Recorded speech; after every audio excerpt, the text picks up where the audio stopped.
أعزائي المشاهدين، أهلا ومرحبا بكم معنا في حلقة جديدة من برنامج بانوراما. مشاهدينا، موضوع حلقة اليوم هو الزواج بين الأعراق المختلفة. أعداد الروسيات اللواتي يتزوجن من الأجانب تزداد سنة تلو أخرى، فهل الزيجات المختلطة الأوفر حظا من الزواج بين نفس الجنسية أو القومية؟ كيف ينظرون في روسيا والعالم العربي إلى فكرة العائلة المختلطة؟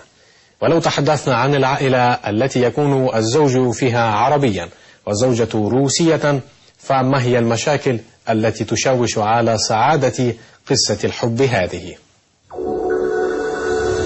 أظهرت دراسات علم الاجتماع أن الروس في أغلب الأحيان يتزوجون من أبناء شعبهم، ولا يمكن أن يكون غير ذلك في دولة يشكل ممثلو هذا العرق نسبة 80% من سكانها، ومع ذلك يتزوج حوالي 6% من كل جيل من أبناء الأعراق الأخرى. وبالنسبة للنساء الأمر يكون أسهل منه لدى الرجال، ووفقا للإحصاءات فإن نسبة زواج النساء الروسيات من أبناء الشعوب الشرقية والجنوبية في روسيا والاتحاد السوفيتي السابق بمن فيهم المسلمون تساوي 10 أضعاف نسبة زواج الرجال الروس من نساء الشعوب الأخرى.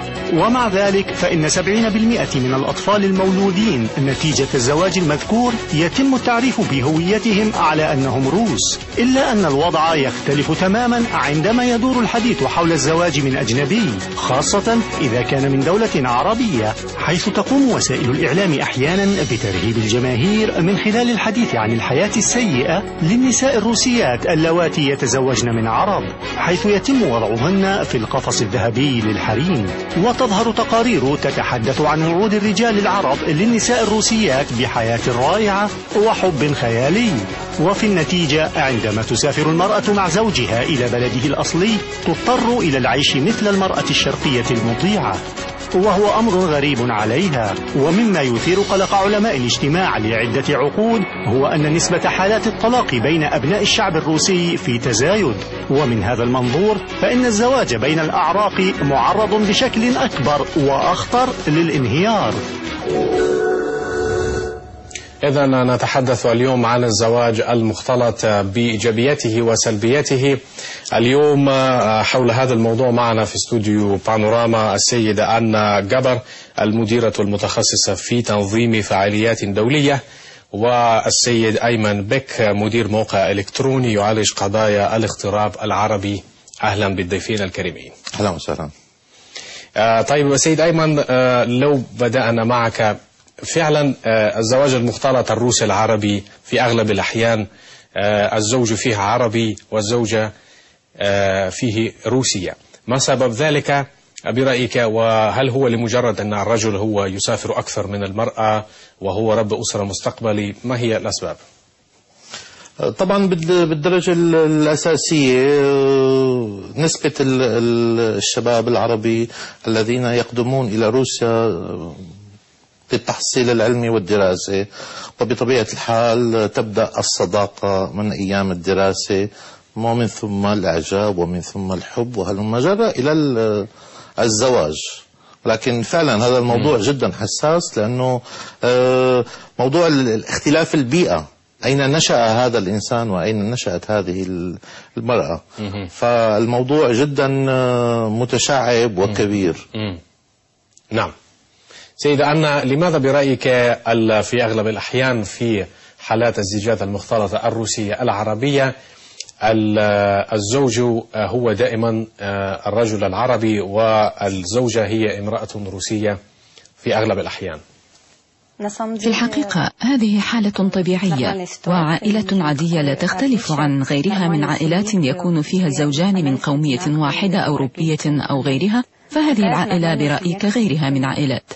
طيب بالنسبة لي طبعا لما نتحدث عن زواج مواطن سوري، مواطن يمني، مواطن مصري، مواطن عربي ومواطنة روسية، آنسة روسية، سيدة روسية، الكثير من الفروقات الثقافية الدينية واللغوية ربما وكأنها تفرق بينهما. كيف إذن هذه الفروقات برأيك تؤثر على قصة نجاح هذا الزواج أو قصة فشله؟ في الواقع الفوارق الثقافية والفوارق الدينية تؤثر بشكل كبير على الحياة الأسرية، فإذا لم تتقبل الزوجة ثقافة زوجها فعلى الأرجح هذا الزواج مصيره الفشل. إنما ماذا تقصدين بالثقافة؟ عدم تقبل لثقافة الزوج مثلا؟ عدم تقبل عاداته الثقافية وتقاليد مجتمعه، فطبيعة العائلة التي تربى فيها الزوج ومستوى تحصيله العلمي يؤثران كثيرا على الحياة الزوجية. سيد أيمن تفضل. أما بالنسبة لموضوع اختلاف الديانة والثقافات، طبعا هذا الموضوع جدا حساس وجدا مهم، وبعتبر يجب أن يدرس قبل أن يخطو الشابان خطوة الزواج. يجب أن يدرسوه بعناية جدا. يجب أن يحاولوا على الأقل أن تجرب الفتاة الروسية أن تعيش ولو لفترة قصيرة، تزور بلده وترى منشأه قبل الخطوة الزواج وقبل أن يظهر الأولاد. إذن سيدة أنا، هل يجب على الزوج العربي المستقبلي على الرجل العربي أن يعلم امرأته أو زوجته المستقبلية بخصوصيات تقاليده وعاداته وثقافته وإسلامه، وتعرفها بما ينتظرها عندما ستأتي إليه في إطار عائلتها الجديدة معه إلى بلده، إلى المكان الذي يعيش فيه؟ بكل تأكيد عليه القيام بذلك، فيجب على هذا الشخص أن يعرف زوجته أو عروسه على عائلته وبيته حيث يعيش، وأن يتناقش معها حول العادات والتقاليد التي يلتزم بها وحول ظروف هذا الزواج، ولكن للأسف لا يقوم الكثيرون بذلك. لك تجربة شخصية في هذا الموضوع، فهل حدث معك ذلك، يعني أن عرفك الرجل الزوج الحديث أو الإنسان العربي الحديث بما يعني ينتظرك في وطنه؟ للأسف لا. زوجي عرفني على عائلته بعد أن عقد قراننا، حيث زرنا عائلته ورأيت كيف يعيش أهله وأقاربه. قبل ذلك لم أكن أتصور أبدا أن يكون الفارق كبيرا إلى تلك الدرجة بين الثقافات في طبقات المجتمع، فعندنا في روسيا لا توجد فوارق ظاهرة بين طبقات المجتمع كما هو الحال في مصر مثلا. إذن سيدة أن، يعني في إطار تجربتك الشخصية في هذا الموضوع في هذا الزواج، هل كان يجب عليك أن تتعرفي أكثر على الثقافة، على الإسلام وعلى التقاليد الاجتماعية والدينية في المجتمع الذي ينتمي إليه زوجك أو كان ينتمي إليه زوجك قبل أن تقرري أنك مقدمة فعليا على عقد القران معه؟ في الواقع أنا قرأت الكثير عن موطن زوجي وزرت بلاده مرارا، إلا أني لم أكن أتصور أن الفارق سيكون كبيرا إلى هذه الدرجة. طب سيد أيمن، بالنسبة للفوارق التي تفصل بين الثقافتين، وأشرت إلى أن الدور كبير جدا يعود لعامل الديانة، يعني ديانتين مختلفتين. في حالة العائلة الروسية العربية، ما هو المعوق الأساسي؟ إذا وجد طبعا هناك معوقات لسعادة هذه العائلة الحديثة، هل هي في الديانة، في الفروقات في الديانة أو في اللغة أو في الثقافة بشكل عام؟ بالنسبة للإنسان المسلم ليست الديانة عائق. خلينا نقول إذا كان الإنسان عم بينظر للموضوع بشكل قواعدي وبشكل صحيح، حتى ولو كانت الزوجة مسيحية، حتى ولو كانت مسيحية، ولكن قد يغلب عليه أحيانا موضوع التعصب.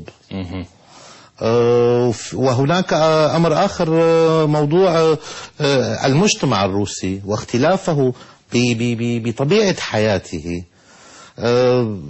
ولنقل أنه في بعض الأمور متناقض مع المجتمع العربي، أنا أضع اللوم أحيانا إذا كان في مشاكل عائلية، أنا أضع اللوم على الإنسان العربي، لأنه لم يأخذ بعين الاعتبار أو لم يفكر عن خطوتين مستقبليتين. اليوم مع هذه الفتاة الجميلة الروسية، أوكي، معجب فيها وهلم جرة، تزوجوا، أحبوا بعضهم، تزوجوا، ولكن لم يفكر خطوتين للأمام.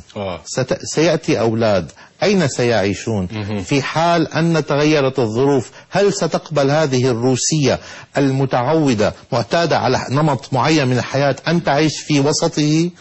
فأنا أضع اللوم بالدرجة الأولى عليه، ولكن نحن بشر. وبالرغم من ذلك يجب أن يعني تكون هناك براغماتية ما يعني في الترتيب الأمور قبل الزواج. هو يجب أن تكون براغماتية ما، ولكن إذا سألتني عن فلسفتي الشخصية، نحن عندنا في سواء في سوريا أو عند بالبلدان العربية هناك مثل يقول: الزواج قسمة ونصيب. كما كتب الله لك فهذا نصيبك.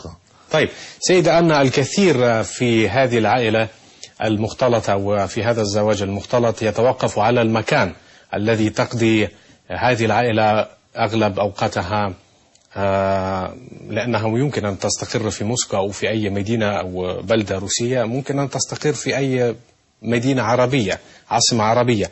إلى أي درجة يؤثر المكان الذي تستقر فيه العائلة على فشل أو نجاح هذا الزواج؟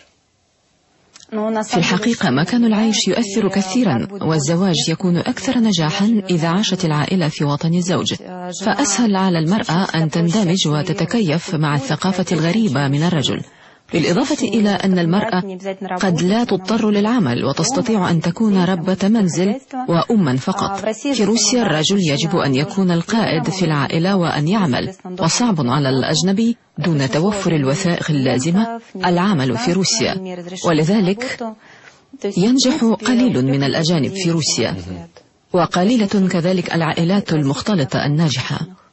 إذن سيد أيمن، المرأة الروسية هي الأكثر قدرة على التكيف والتأقلم ناجح في محيط غريب، في محيط جديد.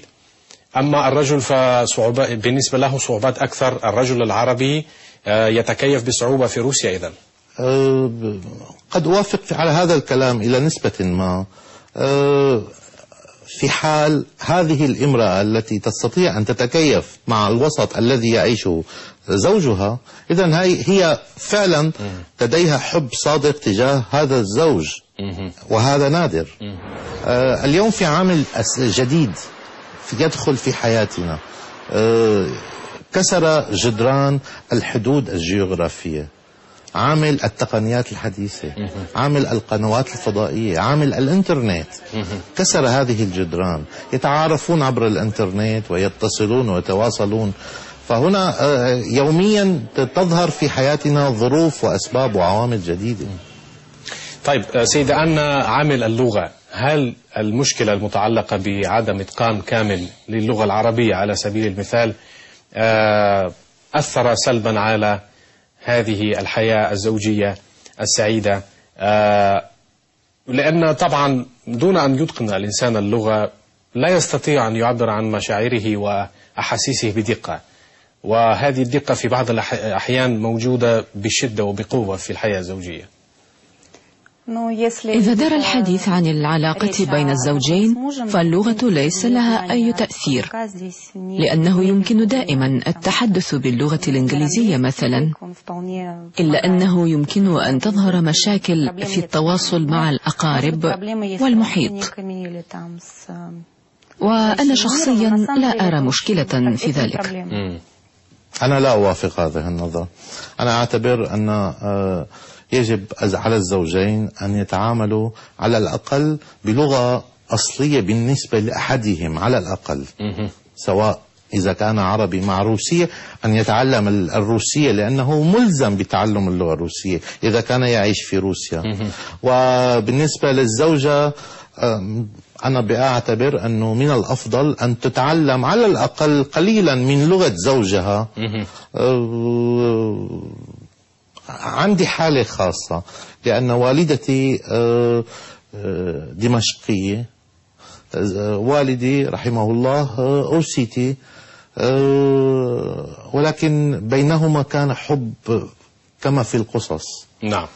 ووالدتي تعلمت لغة والدي، وعندما زارت أوسيتيا الجميع انبهروا كيف تتكلم ولماذا تعلمت، وهو بسبب الحب الكبير.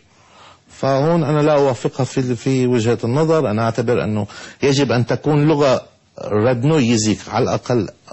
طب لكن إذا كانت هناك صعوبة يتقن الزوجة أو تتقن الزوجة لغة الغير، وإذا كانت هذه العائلة متنقلة بين الدولتين بين البلدين، ألا يمكن اعتبار الإنجليزية مثلا لغة الوسط يتم التحدث من خلالها بين الاثنين؟ هذا يتعلق بنسبة إتقان هذه اللغة. ما مدى إتقان ما مدى هذين الشخصين، ما مدى إتقانهم إلى هذه اللغة. ولكن هناك عامل آخر أكيد، مدى ثقافة كل إنسان منهم. إذا كانوا مثقفين ولديهم درجة عالية من الوعي، أتصور حتى بدون لغة ممكن بلغة الإشارة أن يتفاهموا. هناك الحب من أول نظرة، والحب لا يلزمه كلام. سيدة أنا بالنسبة لي الخصوصيات التي تنتظر العائلة الحديثة، الكثير من الروسيات يعتقدن أن وضع المرأة في المجتمعات الشرقية التقليدية في المجتمعات العربية لا يحسد عليه لأكثر من سبب. فهل هذه تخوفات، وأنت لك تجربتك الشخصية في هذا الموضوع، هل هذه التخوفات حقيقية؟ هل مبررة هي؟ وهل فعلا هذا ما ينتظر المرأة الروسية في بلد عربي أو مدينة عربية؟ في الحقيقة هذه التخوفات والقصص التي تحاك حولها تكون أساسا المذنبة فيها هي المرأة، وغالبا ما تكون مفتعلة لا مكان للحقيقة فيها، حتى أن الثقة أحيانا تكون أكبر بالأجنبي منها بمواطن من الدولة الأم. وكثير من النساء الروسيات يجدن ثقة أكبر بأزواجهن الأجانب، وأنا لا أعرف سبب ذلك. ومن وجهة نظري وضع النساء اللواتي تزوجن من أجانب أفضل بكثير من وضع من تزوجن من مواطنيهن في روسيا. طيب سيد أيمن، هل يعني برأيك ما هو العامل الأساسي الذي مثلا يجذب المرأة الروسية إلى الرجل العربي؟ لافت فعلا أعداد كبيرة جدا من الزيجات المختلطة الروسية العربية تحديدا على مستوى روسيا. هذا السؤال يجب أن توجهه إلى المرأة الروسية، ولكن هون بالنسبة إذا بدك رأيي الشخصي من خلال المعارف أو الأصدقاء، بالدرجة الأولى الحب عم بيلعب دور. أنا عشت أيام الاتحاد السوفيتي والظروف كانت مختلفة، الظروف الحياتية. الطالب الأجنبي كان يأتي إمكانياته المادية كانت جيدة نسبيا، جيدة جدا، فقد يكون هذا العامل لعب دورا أساسيا تلك الأيام. ولكن اختلف الوضع الآن. موضوع أنه لماذا يفضلون أو يحبذون، طبعا دائما الإنسان يبحث عما هو جديد. هي اعتادت طيلة أيام المدرسة 10 سنوات أو 12 سنة مع فانيا وفاسيا وسيرجي وأتى أحمد. طبعا له طبع آخر، بحركات أخرى، بأسلوب آخر، بطعام آخر. المرأة تحب كل ما هو إكزوتيكا، كل ما هو جديد. طيب إذا لماذا برأيك العديد من العرب يريدون الزواج من الروسيات؟ بالدرجة الأولى الفتاة الروسية فتاة جميلة. الجمال الروسي جمال مشهور عالميا. فبالنسبة عدة عوامل. أولا الثقافة الروسية والاختلاطات الموجودة بروسيا تولد جمال روسي متميز عالميا، فهذا بعتبره أنا سبب أساسي. إذا سيد أنا برأيك ماذا يجذب المرأة الروسية إلى الرجل العربي؟ على الأرجح هذا يعود لاندعاث رجولة قوية من هؤلاء الرجال، أي لوجود ما تبحث عنه المرأة فيهم من الحماية والأمان كالحصن المتين، فهم يقدمون هذا الشعور للمرأة خلافا للأوروبيين بشكل عام. طيب سيد أيمن، هناك جانب آخر مهم للغاية، وهو طبعا الأطفال الذين يأتون نتيجة لهذا الزواج المختلط. هناك من يقول أن هؤلاء محظوظين جدا، وأن طبيعة الزواج المختلط لأبويهم تعلمهم الكثير من المهارات الفريدة، وهم مطلعون على تعدد الثقافات، وهذه الحياة وهذا الزواج يعلمهم مثلا تفاهم الغير وإلى آخره. لكن البعض الآخر يعتقد أن هؤلاء ضحية لهذا الزواج الغريب، وأن شخصيتهم وهويتهم محزوزة، لا دين معين ولا ثقافة ولا لغة معينة لهؤلاء الأطفال. فكيف تنظر إلى هذه النقطة؟ هذا الرأي أنا لا أوافق عليه بشكل عام. أنا مع الطرف الأول، فعلا متميزين بشكل كمان على الأغلبية. إذا تكلمنا عن الأغلبية، أنا لدي ابني الكبير يعني بمجهود ضعيف خفيف جدا انتقل الآن من الصف الرابع إلى الصف الخامس إلى صف الجيمنازيا، وهم انتقوا، يعني كانت تصفية جدا كبيرة. فطبعا أنا ابني يعيش في وسط متعدد الثقافات. نحن في بيتي تدور بيننا 3 لغات: الأوسيتية، العربية، الروسية. ومع هذا طبعا أنا أتكلم مع زوجتي ب3 لغات ولا نفهم بعضنا أحيانا. لكن أليس المهم أن تكون لغة واحدة، لغة معينة هي اللغة الأم للطفل؟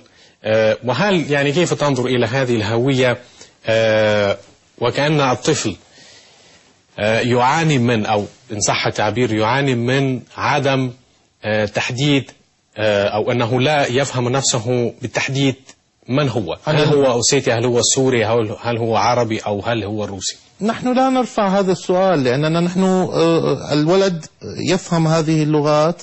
طبعا اللغة الأساسية الروسية بشكل طبيعي، لكن لا نفرض عليه اللغة. هذه لا تكون من خياره. بس أنا لا أوافق على فكرة أنه مهزوز الشخصية، لا. أنا أعتبر على العكس تمام، وبالعكس آفاقه أوسع الولد أبدا. نعم. وهي رأيتها من تجارب العديد من أصدقائي ومعارفيني. سيدة أنا، في الواقع أطفال العائلات المختلطة جيل رائع وجيل عالمي جديد، ولكن حسب تجربتي الخاصة فالأطفال يختارون قوميتهم بأنفسهم، وعندما يسألون عن قوميتهم فهم يختارون إما القومية الروسية أو العربية، فهم الذين يختارون. طب أما إذا دخل عامل الديانة، كيف يؤثر هذا العامل عليهم؟ ماذا تقصدون بذلك؟ أما أن مثلا أن يصر الأب أن الطفل يجب أن يكون مسلما، ولكن في نفس الوقت الأطفال في أغلب يقضون فترات طويلة جدا مع الأم لغياب رب الأسرة في العمل وإلى آخره. عادة عندما يكون الأب مسلما فالطفل يتربى على أنه مسلم، ولا أحد يجبره على شيء، فمحيطه يفرض عليه. هذا ربما سيد أيضا يعود إلى أن المجتمع الروسي في الأغلب، لا تعميم هنا، لكن في الأغلب غير متدين بالقوة بالمقارنة مع المجتمعات. بالنسبة إذا سمحت لي، يعني بالنسبة لموضوع الزواج، أنا من يعني قد أكون مخطئ، ولكن أنا أرى الشباب الروسي علاقتهم بموضوع الزواج ليست بتلك العلاقة لا يدرسون الخطوة كما يشاء. يعني أن تزوج ببساطة وتطلق ببساطة. طبعا أنا أتكلم عن نسبة أغلبية وليس الجميع مطلق أبدا.